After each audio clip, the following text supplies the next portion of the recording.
Water sign, Cancer, Pisces, and Scorpio. Kumusta po kayo guys? Okay, so water sign. Maraming salamat po sa walang sawang pagsubaybay sa ating mga reading, and sa mga nagtatanong pala guys kung paano po magpa-private reading, ay iiwan ko na lang po yung link sa atin pong description box below. So tignan natin guys, ano ba ang inyong gabay kapalaran ngayon. Bago tayo mag-start ay mag-cleanse muna tayo ng ating energy para mga good news lang yung masasagap natin. And syempre, yung pag-overthink mo kahit papano ay ma-release mo, okay? So, tingnan natin water sign. Mag-cleanse muna tayo, okay?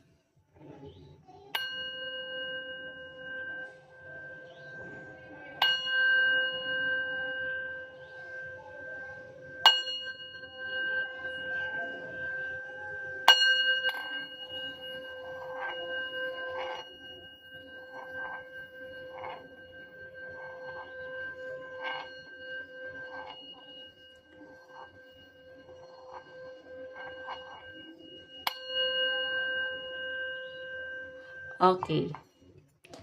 Water sign. Tignan natin gabay kapalaran mo.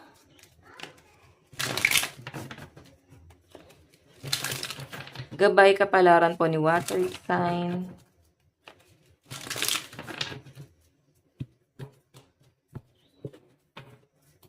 Okay, water sign, Cancer, Pisces, Scorpio.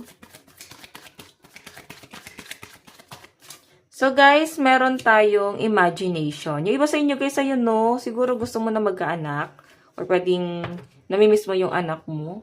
O yung iba sa inyo guys, kung ikaw ay nag-aalaga ng mga bata, siguro dun sa point na para bang ine-enjoy mo no, yung kabataan ng mga batang yan.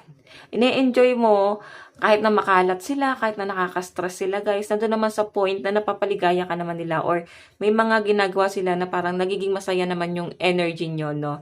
So, habang bata sila guys, enjoy lang. And kung nagkakasakit ka ngayon, water sign, kakaalaga, nakikita ko okay lang sa inyo kasi masaya ka dito eh. Kahit na nakaka-stress minsan, yes, sobrang stress ka minsan sa pag-aalaga ng mga bata. Pero, may maganda rin naman guys na dudulot, no? Oo, medyo magugulo lang yung mga bata. O iba sa inyo guys, pwedeng gusto niyo na magkaanak, gusto niyo na bumuo ng pamilya. Ayan. So, tignan natin ano pang ipapakita water sign.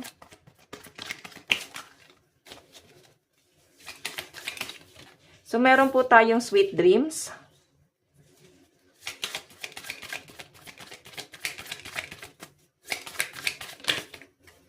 Meron po tayong alliance.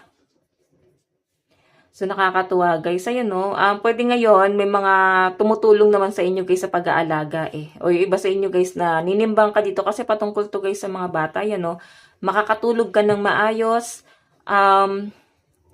Para makakatulog ka ng mahimbing. Yung pinapakita sa akin. Kung makikita nyo guys, nandiyan yung alliance. So, marami ka sigurong mga katuwang.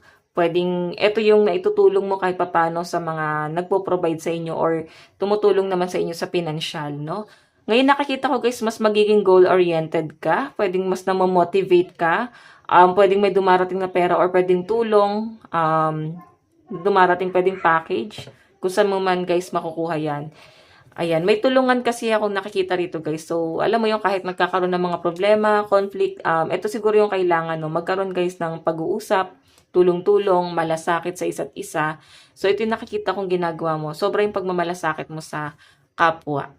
Or pwede naman water sign. Baka meron kang bagong pet kasi may aso rito. Parang feeling mo mas okay pa silang kakampi. Ayan no. Siguro tinuturing mo silang mga anak or kakampi. Oo. Parang feeling mo sila yung mas nakikinig sa inyo. Sila yung loyal. Ganon yung na-feel ko.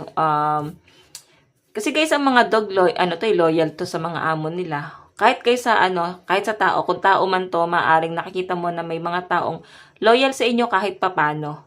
Okay? Nandun sa point na wala silang issue sa inyo. Hindi nila guys nakikita yung problema kahit na nagkakaroon ng mga tampuhan. Kung ito ay patungkol sa mga kaibigan. Normal yan guys sa magkakaibigan, lalo na kung kayo nagtuturingan na magkakapatid dito. Okay, so nasabi ko na ba, ang lucky number mo is 63, 39, and 8. Tignan natin guys, ano ba tong imagination? Water sign. Parang ganda ng tulog ng mga water sign. Parang puro pag-i-imagine talaga to, guys. Nag-i-imagine ka na magkaanak or pwede may bago kang kakampi, may bago kang pet, bagong friend, 'di ba? Circle of friend, bagong environment. Ganun yung nakikita ko. Ayan. Buksan ko lang bintana, ang init, guys. Okay, water sign. Ano po itong imagination? Spirit guide. Oops. Okay. Five of Pentacles. Okay, sige. Ilabas muna natin lahat ng card.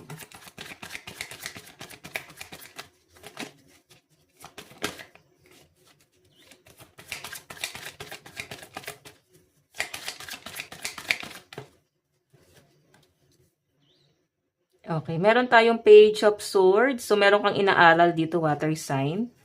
Nakikita ko na binabalance mo yung budget mo. Meron ka kasi inaaral na isang sitwasyon na para bang pag pinasok mo yun, water sign, alam mo sa sarili mo na kailangan mo ng budget or kailangan mo makontento. Ganun yung na-feel ko. Okay? And may ista ka. May ista ka, pwedeng gusto mo nang bumuo ng pamilya. Pwedeng meron ka ng isang tao na gusto mo talagang panindigan. Pwede yung partner mo ngayon, gusto mo na siyang panindigan. Yun nga lang guys, kung makita mo hindi pa ganun kaganda yung daloy ng pera, wala pa kayo napapatunayan, pwedeng wala pa kayong parang nabibiling property, napupundar, ganon. Pero nakikita ko guys, mapagtutulungan nyo yun ng person mo kung pag-uusapan nyo lang talaga to. Okay, meron tayong 3 of Wands, ayan. Okay, maaaring may travel ang mga water signs sa pinapakita sa akin. And I think, ito yung nagiging pressure mo. Pwede yung mga paglakad-lakad mo ngayon, kada lalabas ka, napapalabas ka talaga ng pera din. Okay, kumbaga, malaki na din yung nagagastos mo tuwing lalabas ka or meron ka sigurong pinaprocess na paper. Okay, or kung ano man to guys, no, siguro may nanganak. Baka ang inaayos mo dito is birth certificate or pwedeng custody. Ayan, annulment, pwedeng ganyan. So, tingnan natin guys, ano tong sweet dreams. Ano po itong sweet dreams?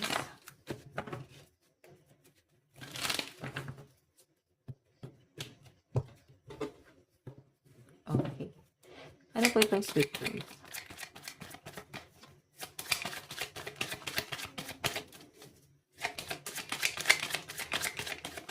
Oops. So guys, meron tayong 9 of Cups.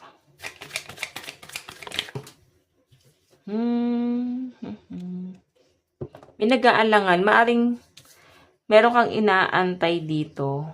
Water sign. Maaring big amount of money. Loan. Pwedeng back pay. Or pwedeng kung saan man to guys manggagaling, no? Basta big amount of money to guys Okay, yun nga lang guys, kung makikita mo, hirap na hirap ka. Pwedeng nandun ka sa point na hirap kang makuha yung stability na yan. Hirap na hirap ka na makuha tong position mo ngayon. Kumbaga talagang pinagtiyagaan mo. Okay? And nakikita ko sa inyo water sign, ito yung hinahabol mo ngayon. Ayun, no?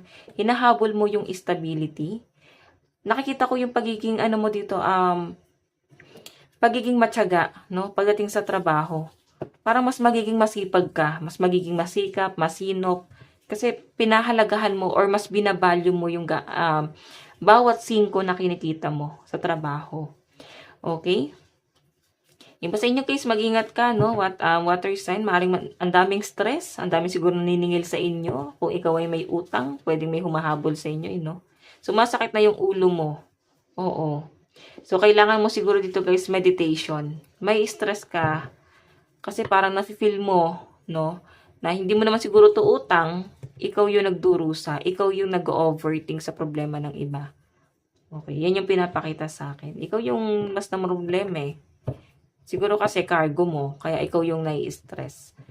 Kaya gusto mo dito guys ng pahinga. So, pahinga mo guys, lalo kung hindi mo naman to problema, di ba? Okay, ano ba tong alliance? Ano po itong alliance?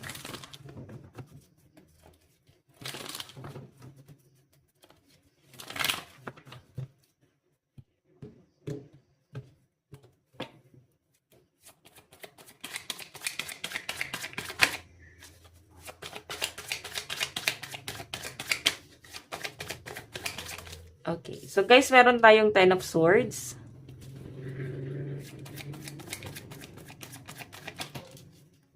Meron tayong The Magician.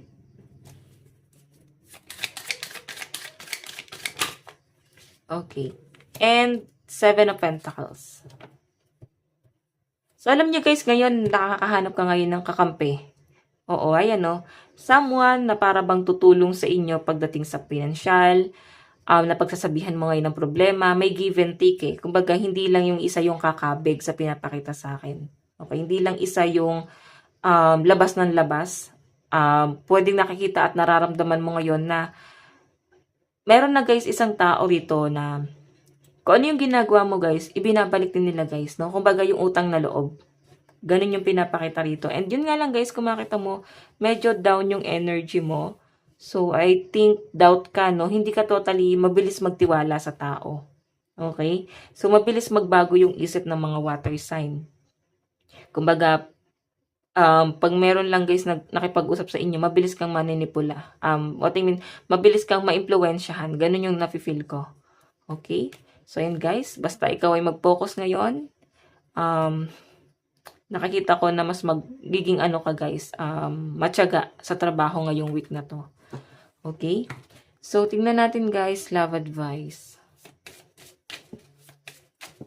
Meron po tayong true love. Wow. Someone na masasabi mong sa'yo. May nakita akong ano dito guys. You begin to feel your heartbeat faster when you are close. So, ito nga siguro guys yung lumalabas na imagination. Siguro nag-i-imagine yung iba sa inyo. Gusto niyo na guys magkaanak. Or pwedeng may ini-imagine ka dito na bata. Okay. Ayan. Pwede naman guys na kayo ay malayo sa inyong mga anak. Siguro namimiss nyo sila. Tingnan natin, meron po tayong release your block. So, kakasabi ko lang lahat ng mga negative, i-release mo na yan, guys. Hindi na yan, guys, nakakabuti, no? Ayan, no, maaaring ngayong araw na to, hanggang sa mga susunod na araw, maliliwanagan ka unti-unti. Okay? So, water sign, ito lang po ang inyong reading hanggang sa muli. God bless and love you. Thank you.